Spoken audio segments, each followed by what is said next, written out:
Алакөл өңірінде 2 жыл бұрын түңілігін түрген таэквондо спорты үйірмесінің осы уақыт аралығында жеткен жетістіктері мол.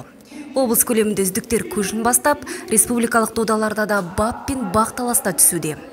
Еңбек еткен нәтижесімен бағала. Осы ретте жас бапкер Айдос Ыбыраевтың шәкірттері сары белбеуге сынақ тапсырып, жаңа белеске аяқ басты.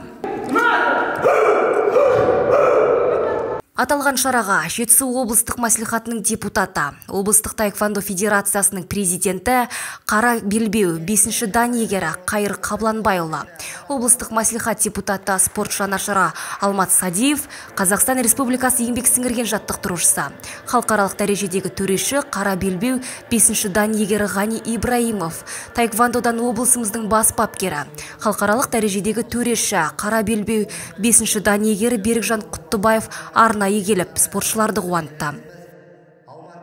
Бүгінгі келген мақсатымыз осы жаңағы Үшарал қаласының, жаңағы Алакөл ауданы Үшарал қаласының жаңағы таэквондо спортын жаңағы дамыту мақсатымыз.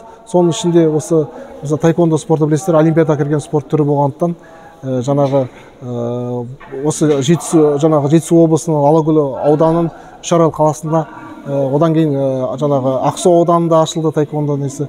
Біз ашылған таэквондо федерациясы ашылған 11 ай болды. 11 айдың ішінде 2 районда ашылды. Қазіргі таңда жалпы 250-дей спортшы, Жетісу облысында 250-дей таэквондошы бар. Соның ішінде осы бүгінгі бірінші алғашқы емтиханды осы жаңағы Үшарал қаласынан бастап жатырмыз. Жаңағы бүгінгі тапсырған емтиханға сары белбеуге тапсырып жатыр. Артынша сары белбеуге тапсыру сынағы басталып, үйірменің ең кіші тәрбиеленушілері алғашқы болып білген түйгендерін көрсетті. Жас ерекшелігі бойынша спортшылар таэквондо ережесіне сәйкес аяқпен, қолмен соққы жасау тәсілдерін көрсетіп, төрешілердің сұрақтарына жауап берді. Жалпы Алакөл ауданы Үшарал қаласында бүгін үлкен олимпиадалық спорт түрінен, таэквондо спорт түрінен емтихан тапсырылу рәсімі жүріп жатыр. Аталған спорт жалпы 11 ай болды жұмыс жасап жатқанына, біздің ұрпақтың, біздің балалардың спортқа бет алысы күннен күнге десек те болады жақсарып келе жатыр. Жалпы Мұстафа Өзтүрік ағамыздың ізін қуған біздің жас спортшыларға сәттілік тілейміз. Әрқашанда біздің көк туымызды жоғары желбіретуіне, абыройын аспандатуға тілектеспіз. Сынақ соңында облыстан келген қонақтар спортшыларға сары белбеумен, арнайы анықтама карточкалары мен сертификаттарын табыс етіп, алдағы қадамдар қарымды болсын деген тілектерін жеткізді. Жалпылай алғанда 43 бала сары белбеу алып, өз біліктіліктерін көтерді. Алакөл ауданында таэквондоның ашылғанына 2 жыл болды.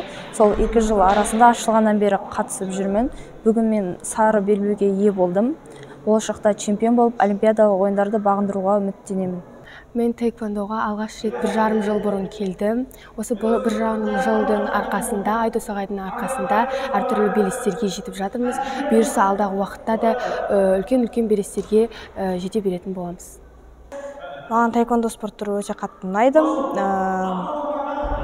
Таэквондо спорт түрімен айналысып келе жатқаныма бұйыртса 2 жыл болды. Осы уақытқа дейін Айдос ағайдың арқасында қазіргі уақытта сары белбеуге тапсырып, сары белбеу иегеріне иеленіп отырмын. Бұйыртса болашақта қара белбеу алғанға шейін еңбек етемін. Бұйыртса облыс чемпионатында чемпион болып, Қазақстан чемпионатында жүлдегер атану мақсатым деп айтсам болады.